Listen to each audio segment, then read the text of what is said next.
আমরা স্বাধীনভাবে চলি, এমনকি স্বাধীন কথা বলি। আমাদের এই সভ্যতার পৃথিবীতে সভ্যতা এখন আর নাই। আমাদের প্রকৃতিগত বা সভ্যতার শিক্ষাঙ্গনের সেই ব্যবসায়িক ব্যাংকগুলার ভিতরে কতগুলি উচ্ছৃঙ্খল বেজন্মা কুকুরদের বংশধর ঢুকে গিয়েছে, যারা উচ্ছৃঙ্খল জানোয়ার, যারা আমার ব্যাংকের ময়লা আবর্জনা, যারা আমাদের পৃথিবীর ময়লা আবর্জনা, অথচ এই কুকুরগুলা যে আমাদের ব্যবসায়িক ব্যাংকগুলার ভিতরে রাজত্ব চালাইতেছে।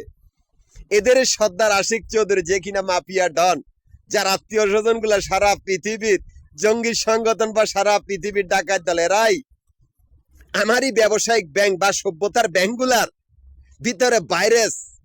এই ভাইরাস গুলো আমি শনাক্ত করে দিতেছি। আমরা স্বাধীন ভবঘুরের দল, বা আমাদের কর্মজীবনও ভবঘুরেদের মতো। আমরা স্বাধীন চলার জন্য নিজেদের কক্ষপথ নিজেরাই তৈরি করেছি।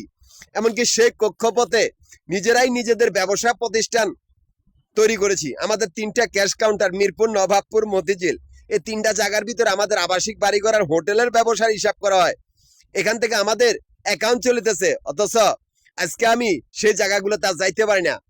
কতগুলি উচ্ছৃঙ্খল কুকুর, যারা ব্যাংকের ভিতরে জন্ম হয় পায়খানার টাঙ্কির ভিতরে, যারা অবৈধ আমাদের ব্যবসায়িক ব্যাংকগুলার ভিতরে, সেই ব্যাংকের ভিতরে জন্ম হইয়ে কুত্তার বাচ্চাগুলা আমারই ক্যাশ কাউন্টার গুলার সামনে আস্তানা গাড়ছে।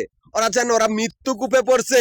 এরা তোদের তো ব্যাংকের ভিতরে কোনো অস্তিত্ব নাই, কারণ তোরা ব্যাংকের ময়লা বা ভাইরাসদের সর্দার আশিক চৌধুরী। তোমার আত্মীয় স্বজন গুলা কোনো দিকে পালাতে পারবে না, ব্যাংকের ময়লা আবর্জনা।